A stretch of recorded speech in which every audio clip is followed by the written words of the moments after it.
अच्छा भैया, ये अवध स्टूडियो अमेठी लकी भैया जी के देख रेख में एक बिरहा प्रस्तुत बा। बड़ा पुरान लोग गावत रहे, 4 लाइन गावे गागर में सागर भर दिए। और पढ़े लिखे लोग नहीं रहते रहे, लेकिन कितनी ऊंची बात गावत रहे। वाह वाह वाह। और कैसे गावत रहे, हमारे आहिरानी के लोग जो बरम भोज से पूरी खा के चले तो काने मांगवी लगा के गावत। और गाँव की कहाँ गुरु बचन हरदी का गठिया नंद के दुलारे,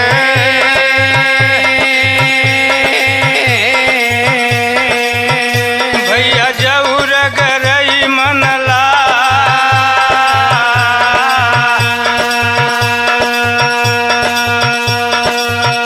अरे रगरत रगरत होई गई मिसरिया बार समरिया,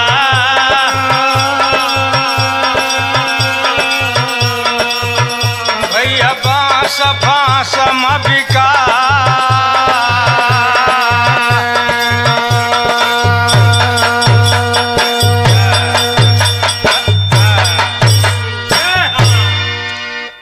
यही के हम 4 लाइन का आधा घंटा पौना घंटा के एक बिरहा तैयार किए बुजुर्गन के उस 4 लाइन से। वाह गुरु वचन कैसे हरदी के गठिया। वाह वाह। काफिया के अंदर भाव दिया गया मास्टर साहब,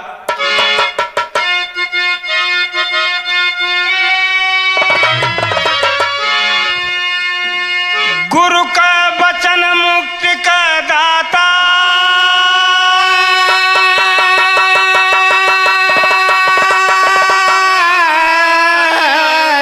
अब भैया गुरु बिन सृष्टि बायाधार, गुरु के वचन बनावे पहलवान यो संत,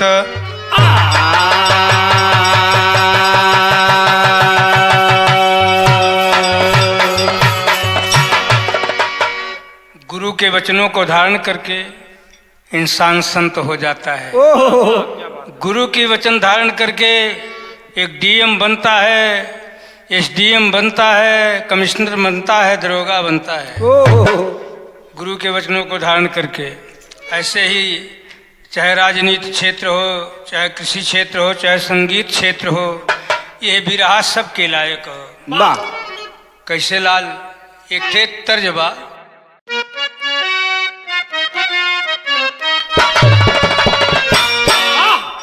गवैया लोग बहुत दिन से गाए कि एक बात कहूँ सजनी, केहू केहू ई गावे कि एक बात कहूँ सजनी, केहू केहू गावे कि काबे में तेरा जलवा।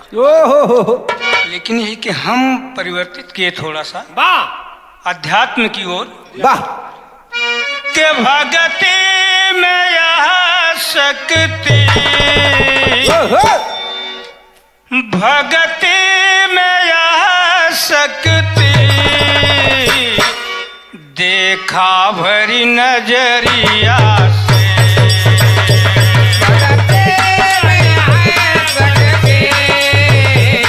यो लाल भर नजरिया से,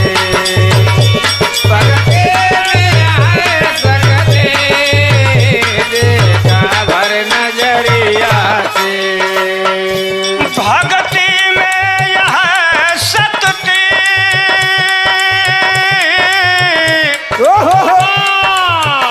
देखा भरी नजरिया से,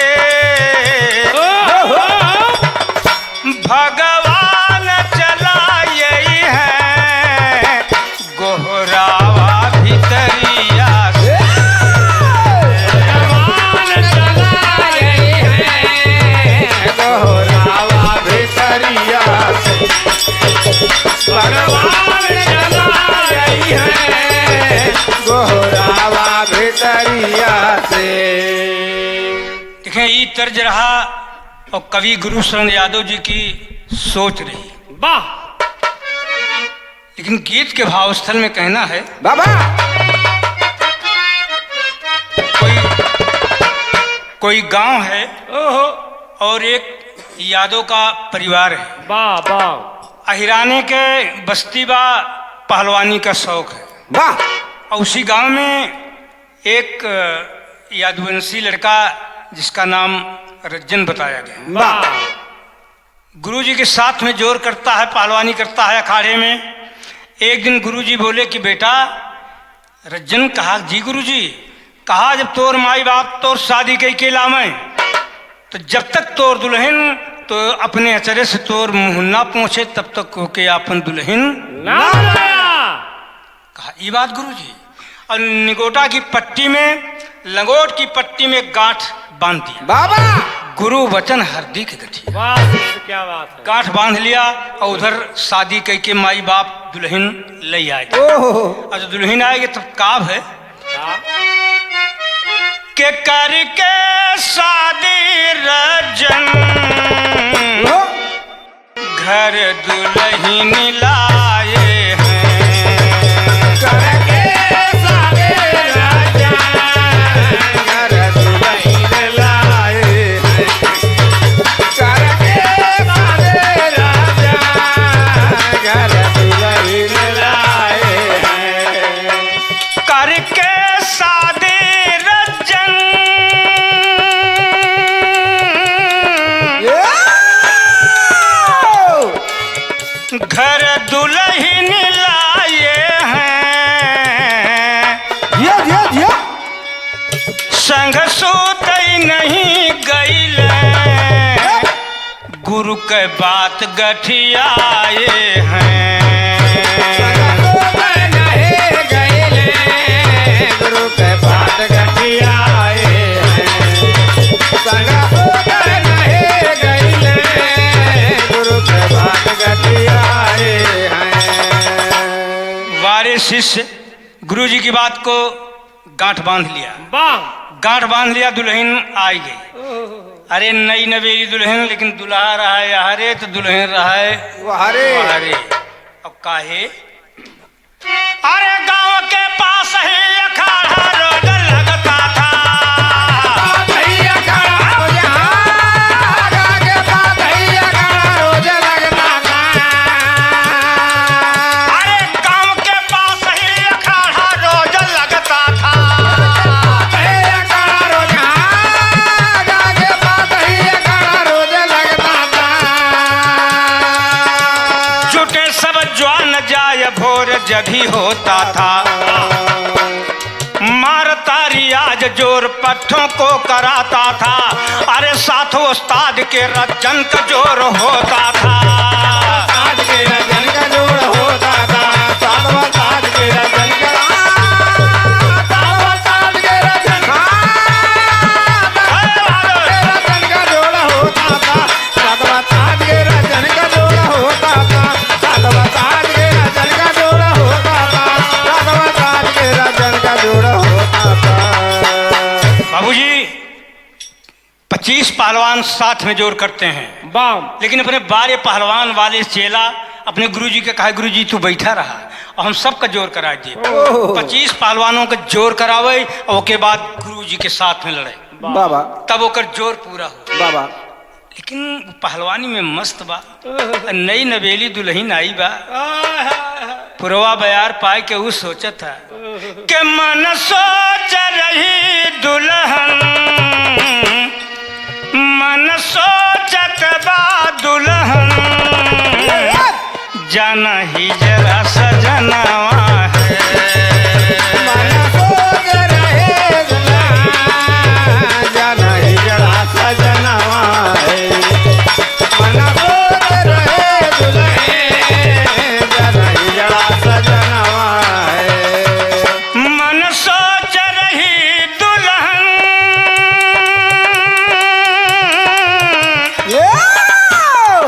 जाना ऐसन तैसन सजनवा है। कुछ पूरा नहीं भइल, कुछ पूरा नहीं भइल, सजली जो सपनावा जब रहे भैले सजली जो सपनावा है जब रहे भैले सजली जो सपनावा है। दुल्हन सोच रही है कि लगत बड़ा बड़ा सपना सजा के आई वाह कि पिया से मुलाकात हुई, दो चार बात हुई, सुहाग रात हुई। हाँ, जिंदगी में तीन चीज एक के बार आवेलिन बच्चा, वाह वाह एक जन्म, एक मरण वाह और एक सुहाग रात। पूरी जिंदगी व्यतीत कर दिया जाता है, लेकिन जो खुशी होती है सुहाग रात को, जन्म के दिन कितनी खुशी हो। वाह ए बाबू, अगर अध्यात्म में जुड़ा है तो मरण के दिन भी बड़ी खुशी होती है कि मैं अपने परमात्मा पिया से मिलने जा रही है एक आत्मा, वो भी एक खुशी का दिन होता है। बाबा तो आज दुल्हन सोच रही है कि हमार दुल्हा जाना ऐसन तैसन बा। दो चार महीना रही अपने ससुराल में, लौट के जब गए तो इस सामाजिक रिवाज हो, वाह गांव का बात हो, जब लड़की के गौना जाए, लड़का के गौना आवे, दुल्हन आवे, लड़कन आप आपस में बात करें, कहें कबे कैस राम बहादुर, कहलन का भैया, कहन कैसन है भौजी, कहन भैया एकदम जैसे अंजोरिया चमकत। जब लड़की लोग ससुराल से नैहरे आवे तो दो चार लड़की घासी वासी के जाए या कहूँ जाए मिले, कहें सखी बता रहे जीजा के हाल कैसन वाह कैसन रालन। अब वो लड़की सोचता कुछ बोलते ना है, सब लड़की आपस में मार कौनो चिकोटी काटे का है। हम जब ससुराल गई तो ते खोद खोद के बात पूछले, अब आपन बात नहीं बतावत हो। तो लड़की सोच रही है, तरज लग फिल्म लाल बादशाह से, ये तर्ज हो ताला खोल दे,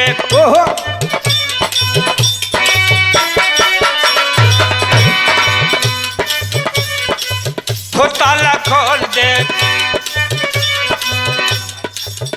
हो ताला खोल दे, हो ताला खोल दे, चाबी से वो परदेसी वाला माँ, हो ताला खोल दे, ताला खोल चाबी से वो परदेसी वाला माँ, हो ताला खोल दे, ताला खोल चाबी से वो परदेसी वाला माँ, हो ताला खोल दे। लेकिन वो लड़की अपनी सहेलियों से बताती है, क्या बताती है? हो तानी बतिया, तानी बतिया सुन ला हमार सखिया, हो तानी बतिया, बतिया ये सुन ला हमार सखिया, हो तानी बतिया, तानी बतिया ये सुन ला हमार सखिया, हो तानी बतिया। सखी इशारे में बात कर रही है, गप से ना बता दिया कि हमार दुल्हा, इशारे में बात करती है, कहती है का बहन कोरा कागज लिखा न होला कबहू तो लिख जाई, कोरा कागज लिखा न होला कहाँ का लिख जाए, कोरा कागज लिखा न होला कहाँ का लिख जाए। अरे बंजर धरती पड़ी रहे, कितनी दिमागदार है। पहले के बिटिया बहन पढ़ी लिखी नहीं होत रही, लेकिन कितनी सभ्यता होत रही। पर्दे में बात बतावत है कि बंजर धरती पड़ी रहे पर कबहू हलचल जाई, कबो सपना, कबो सपना, कबो सपना ही हो जाई सकार सखिया, हो कबो सपना, कबो सपना ये हो जाए सकार सखिया, हो कबो सपना, कबो सपना ये हो जाए सकार सखिया, हो कबो सपना। दीदी काफी शादी होत लिखी नहीं होत, लेकिन कबो न कबो लिख जात है। बंजर धरती पड़ी रहा था, हल नहीं चला रहा था, लेकिन कबो केहू के नाम पट्टा हो जाए तो हल चल जाता है। वाह, लड़कियां बड़ी दिमागदार हैं, समझ गई कि एकर दुल्हा एका मानेस जानेस ना है, स्त्री पुरुष के बीच का जो संबंध है वो हो नहीं हुआ। झट से गई ओके लड़की के बाप के पास, और लड़की के बाप के पास गई। लड़की ससुराल गई है, लड़की ससुराल में है, और लड़कियां लड़की के बाप से कहती हैं, और क्या कहती हैं, दादा, हे दादा, लड़की के बाप बोल गया, बाबू बोल गए। कहा क्या बात है बेटी? कहा बेटी बाबू एक बात बताई। कहा बोला बोल। वाह कहा तुहार बिटिया आवत जात है, लेकिन तुहार दमाद तोहरी बिटिया का मानत जानत नहीं। अरे बुढ़वा के खोपड़ी सनक गए। तख्त से उठाए लेस कलम और सादा कोरा कागज लिखे लगा पाती। श्री गणेशाय नमः। आगे सुसमाचार बिट्टी के भैया को, आगे सुसमाचार बिट्टी को मालूम हो कि घरे में तोहरे अम्मा के तबीयत खराब बा, जल्दी चली आवा शेष मिलने पर। और पत्र ले जाके डाक खाने में छोड़ दिया, लेकिन मास्टर साहब तर्ज लग गए। यह एकदम सही के बिटिया के घर बाबू पतिया पठवल, चली आवा बिटिया हमार हो। चली आवा बिटिया हमार हो। चली आवा बिटिया हमार हो। अगवा का हाल बेटी मिले पैब तैब, माइया है तोहर बीमार हो। माइया है तोहरा बीमार हो। माइया है तोहरा बीमार हो।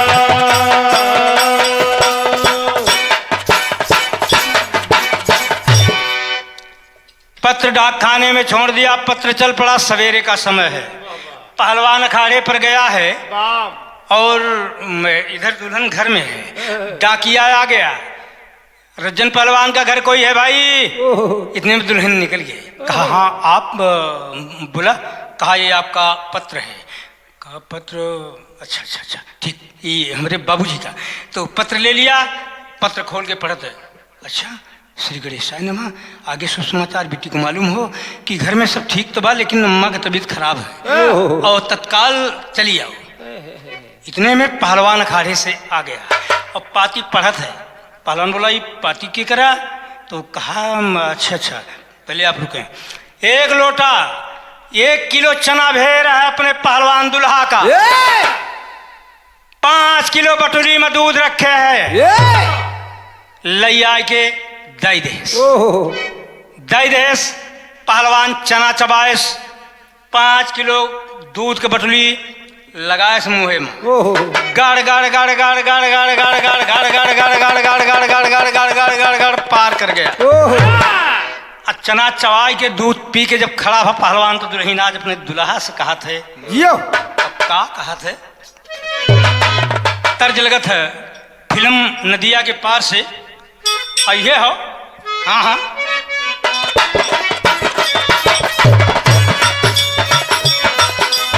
ये कितना सुंदर अपने समय का गीत रहा।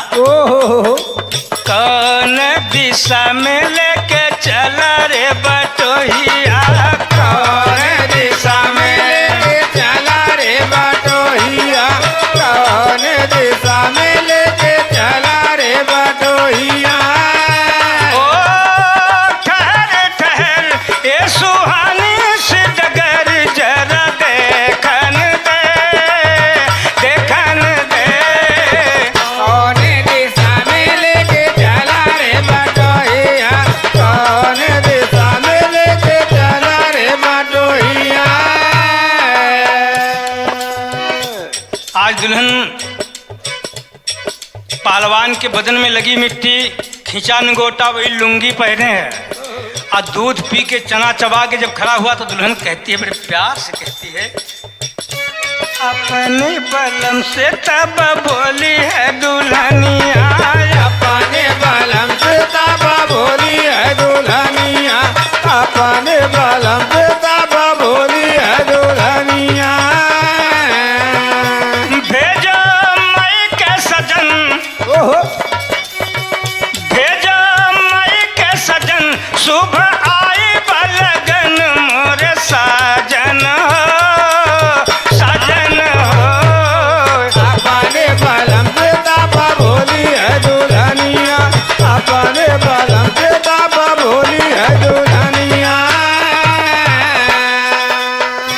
स्वामी जी, ये हमारे बाबूजी पत्र भेजे हैं। हमारे माई की तबीयत खराब है, आप इसी वक्त हमके लेके चला। कहा ई बात। लगी मिट्टी बदन में, खिंचा निगोटा लुंगी, चल पड़ा पहलवान। अंतरा में कहना है, निकले नारी संग ले करके घर से चले ससुराल हो, निकले नारे संग ले करके घर से रज चले ससुराल। अरे बीच जंगल में जब दोनों पहुंचला, भैया अरे बीच जंगल में जब अरे दोनों पहुंचला, तैयक बाघ मिलल तत्काल हो। बघवा के लाकी बोली सैया से सजनिया, भगवा के लाका बोली सैया से सजनिया, भगवा के लाका बोली सैया से सजनिया। बाहे निरनयन थर थर कांपेला बदन मोरे साजन हो, साजन हो। भगवा के लाका बोली सैया से सजनिया, भगवा के लाका बोली सैया से सजनिया। रास्ता बीच जंगल से है और उस जंगल में एक खूनी शेर है। 2-4 लोगों की हत्या रोज की जात है। बाबा और वही रास्ते से पहलवान को जाना है, पहलवान की दुल्हन को जाना है। लेकिन जब गए बाबूजी जंगल में, अब पहलवान तो अपनी मस्ती में जा रहा है, लेकिन दुल्हन देख ही गई कि शेर बैठा बा। और जब दुल्हन देख ही गई तो पापड़ के अंदर भाव दिया गया,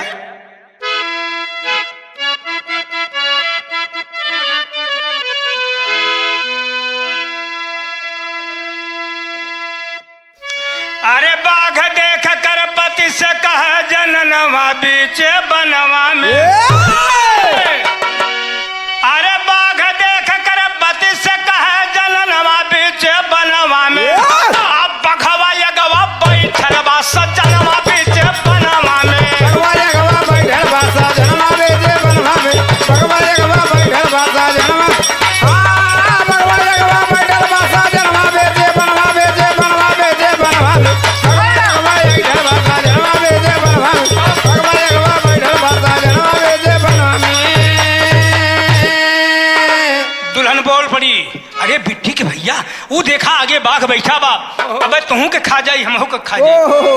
तो रोवली लुगाई बोले, अरे रोवली लुगाई बोले, रजन बलिवानावा तोहसे पहले देव प्रिय हम अपन परानवा।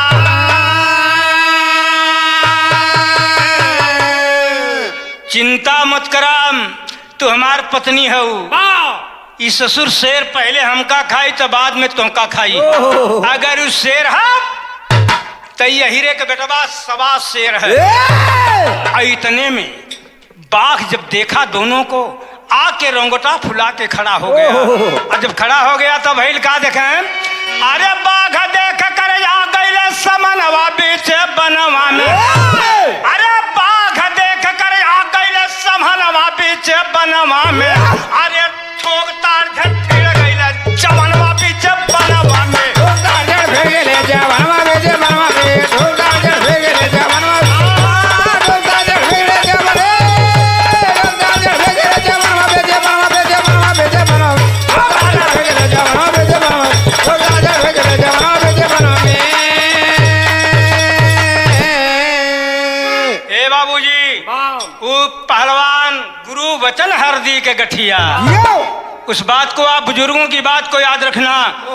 पहलवान निगोटा खींच के लुंगिया खोल के फेंक फेंक दिया बाहर।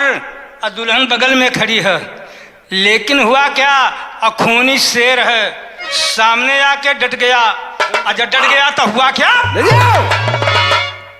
अरे भाई हो लड़ाई जमके रज्जन बीरवा से चढ़ी जमुनपुर में रही बस। अरे भैली हर लड़ाई जमके रजन बीरवा से और नीचवा से सिंह कैले क्रोधवा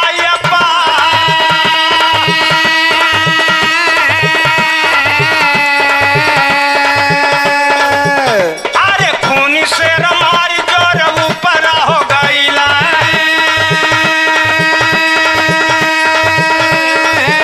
अरे पंजावा में पंजा दोनों लिहल सटा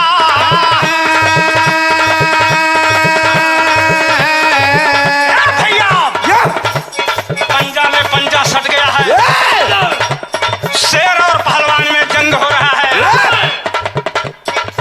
अब शेर जब काहे रेल मारे सिंह वीर पीछे न पछड़ा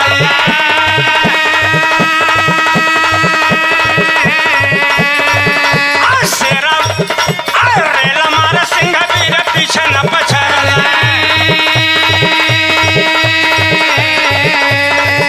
आज रेल मारे सिंह फिर पीछे हट जाए भैया रेल मारे रतन शेर पीछे हट भैया चंगी हो रही आज खींची रजत अरे चंगी हो रही आज खींची रजन बीरवा भैया मारी काला का गिरा अरे मारी काला गंगदीना सिंह का गिरा भैया काहे वीर रजन प्यारी धोतिया बहाईगा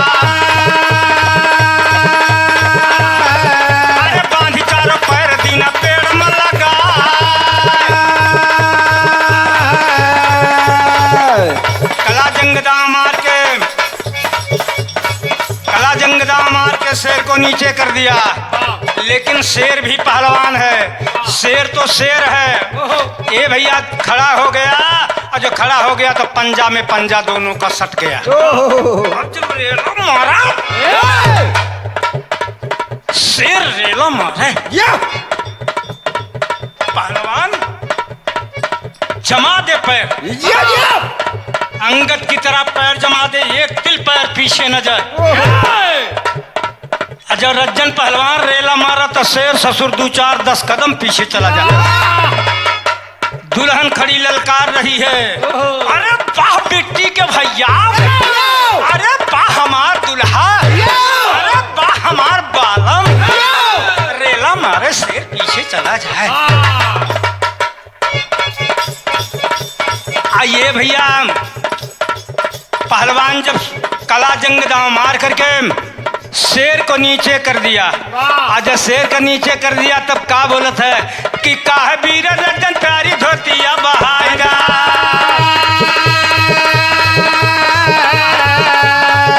अरे काहे वीर रजन प्यारी धोतिया बहाएगा बांधी चारों पैर दीना पेड़ में लगा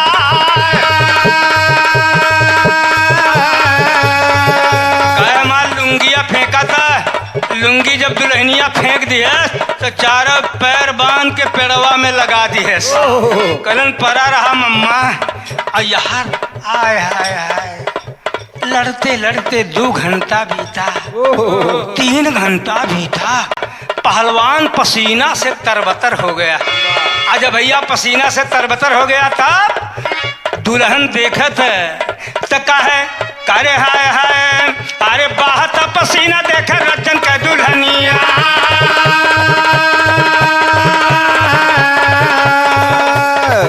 अरे पियावा से अपने बोली है रसा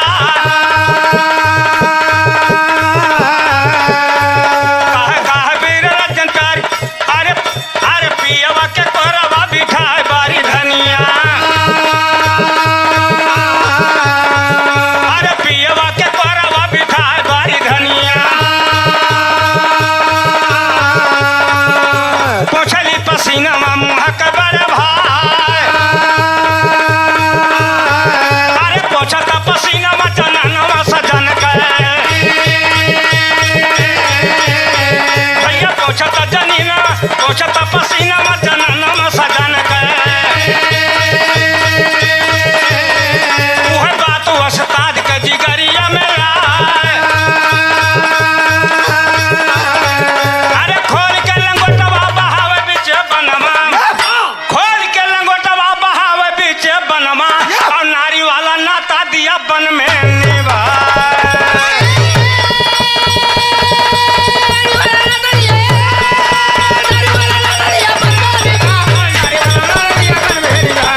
दिबालम के कोरवा में बैठा के जब पसीनवा पहुंचे लगी अचरवा से तो के गुरु जी के बात याद आ गई।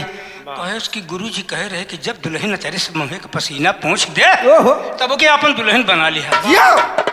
बारे पहलवान निगोटा खोल के टांग दिया, टांग दिया गुरु बचन हरदी के गठिया। बात के आप सब ध्यान दे, आप बुजुर्ग लोग कितनी ऊंची चीज गावत रहे। टांग दिया और देखें नारी तेरी के अंदर भाव है, नारी संघले वीर विजेता ससुरारी में आया। अरे भय बरसाविन बादल का सूखा सागर लहराया, हरियाली छाई लहरी खेतिया, सूखी कली खिली जब मिला बाग का माली, हरियाली छाई लहरी खेतिया।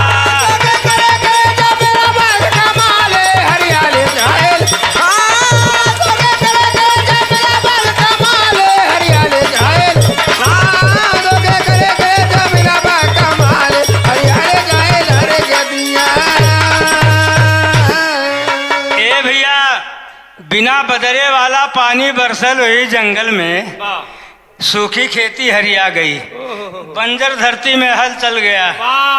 जौन लड़की कितनी समझदार लड़की रही। ए बाबूजी ससुरारी में जब आया, ओकर बाप लड़की के बिटिया के बाप दूसर लड़का फिट के रहे, उड़हरा जोने के कहा जाता दूसर आऊ आने आए रहे। वही दिन वही तिथि के दिन रखे रहे लड़की के बाप, दूसरे घरे भेजे के भैया बाराती लोग आए रहे नगाड़ा लेके, बगिया में बिछा रहा है टाट, अब बाजत रहा है नगाड़ा, और खिलाड़ जंघिया साफा घुंघरू वाला जंघिया पहने साफा लटकाए गावत रहे। अब गावत रहे, इतने में पहलवान के दुल्हन पहलवान पहुंच गया। अब पहुंच गया, पहुंची अंतिम भाव है, पहुंची नारी साथ रजन के अपने नैहर के वरी, और देखत सास ससुर सार कहाई पूरा या नारी।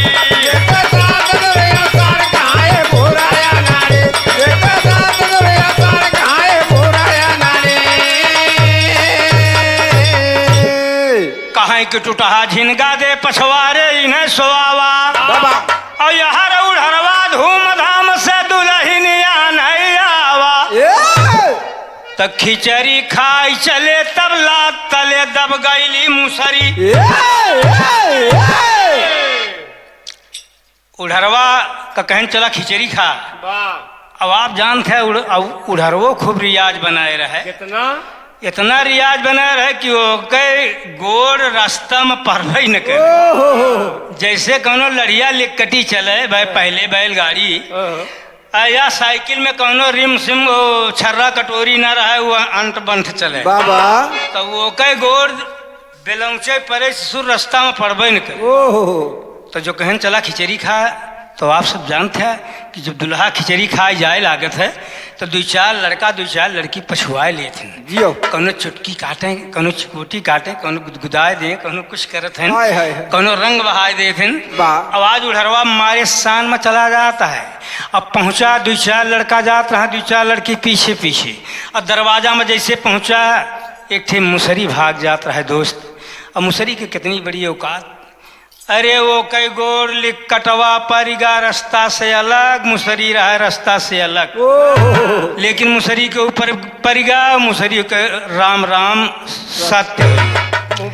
जब मुसरी मर गई तो बगल में दो चार लड़का जो जात रहे वो कहन की है, ये दो चार लड़की दौड़ के गए, पहलवान के दुल्हन बैठी रहे, कहा हे गोइया हे गोइया हे पहलवान के दुल्हन, कहन का कहन दुल्हावा कहन दुल्हावा मुसरी मार डाइस रे। पहलवान दुल्हन बोली कौन दुल्हा रे, कहना देखा इनका आने आया, कहा तो कौन दुल्हावा, कहा हम कहा आने, अरे हमार दुल्हा मुसर मर रहा रे, हम वह दुल्हा के दुल्हन है जौन जीते शेर बांध के पेड़े में लगाए है।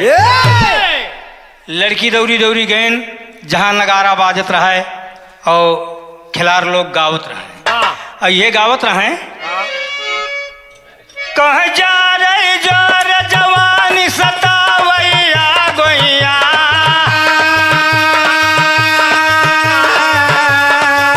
मुलपिया गयन परदे कह पतिया के बहुत घर चल जावा ननद के भैया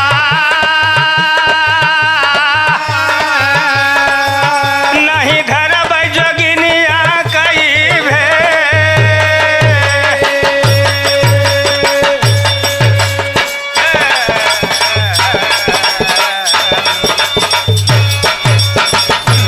अंतरा में ठीक है अंतरा में गाँव में खिलाड़ लोग कहे लाई के गवन परदेश के सजन ये बेटा बहुत अच्छे मनोज कहे लाई के गवन परदेश के सजन काहू कही सखी कतौ लगे नहीं मनम जुल्मी बजार बह पूर्वी पवन जुल्मी बजार बह पूर्वी पवन ये हमरे खाटी उतरहिया सुल्तानपुर का खाटी आई जुल्मी बजार बह पूर्वी पवन अंग अंग से जिया पे टूटत है बदन आय हाय जोर आय चढ़ली जवानिया का भार न सहाता हालिया राजा जब रह नहीं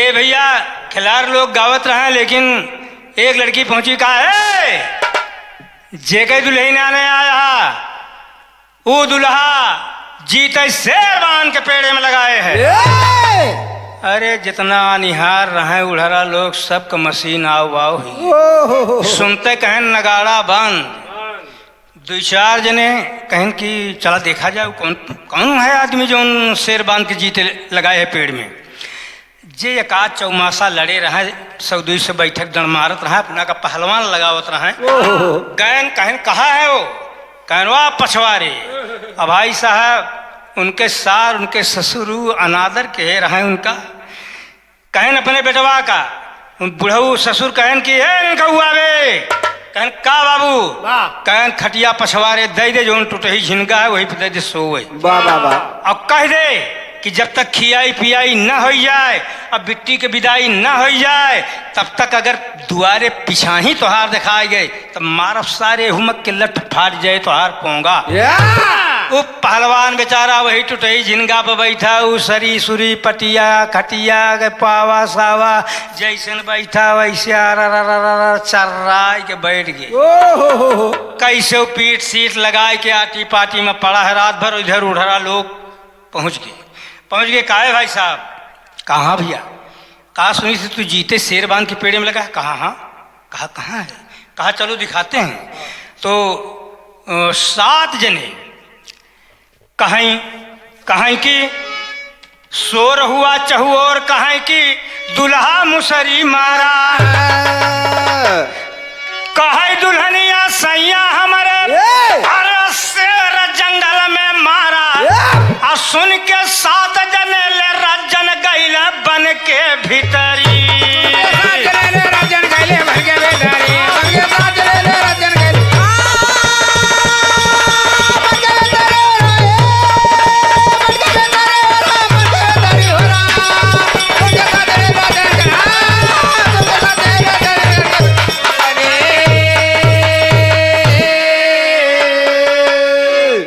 कहन भाई साहब कहाँ बांधे कहा हुआ देखा और कहन हम अकेले बांधा कहन चला खोला तब जानी कि तू बांधा है कहन नहीं हम अकेले बांधा तू 7 जने खोला तब जानी कि बांधा वीर है कहन ठीक 7 जने कहन नहीं भाई तू ही खोला जब पहलवान पहुंचा और शेर के गर्दन पर एक रंदा घसीट के मारा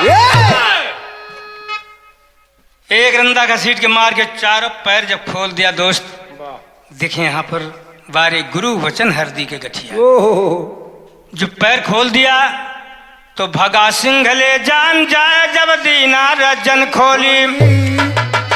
अरे यहर जान ले ये कवोरी, अरे भागी उड़र न कटोली। या। और रजन दुल्हन साथ ली आई गईले घरवा के ओरी।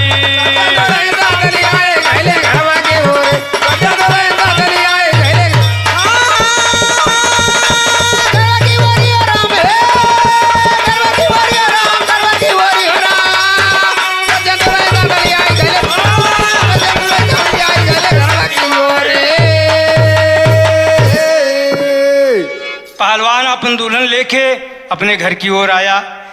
इस एक बिरहा गाने का मतलब ये है कि गुरु के वचन मान के बच्चा अगर पढ़ाई करता है तो वो डीएम बनता है। जो पढ़ाने वाला वो भी एक गुरु है, जो रास्ता बताता है वो भी एक गुरु है। शिक्षक गुरु होता है, जन्मदाता माता पिता वो भी गुरु होते हैं। तो हमारी बेटियां अगर किसी का पति डॉक्टरी पढ़ रहा है, एलएलबी कर रहा है और गुरु की बात मान करके अपना पतिव्रत धर्म बचा के बैठी हैं तो एक दिन बिना पढ़ी लिखी लड़की डॉक्टराइन कहलाती है। ये गुरु का सर्वोपरि समाज में दर्जा है। बहुत बड़ा महत्व गुरु पद का है। चाहे राजनीतिक क्षेत्र हो, चाहे कृषि क्षेत्र हो, चाहे कोई भी क्षेत्र हो, गुरु पद सर्वोपरि है। तो इस जगह बिरहा समाप्त होता है। बिरहा का आखिर टेरी है, गुरु घराने का परिचय है। बात मान गुरु बदल का बाबू, धरा संत का भेष।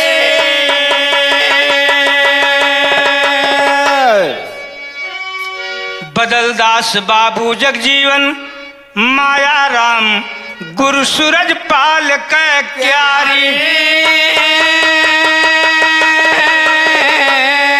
यादव जगन्नाथ जिस चाप है बिरहा कै फुलवारी। हरियाली छाई लहरी खेतिया, हरियाली छाई लहरी खेतिया। कविवर गुरु शरण गुरु चरणों में सर डाली, हरियाली छाई लहरी खेतिया।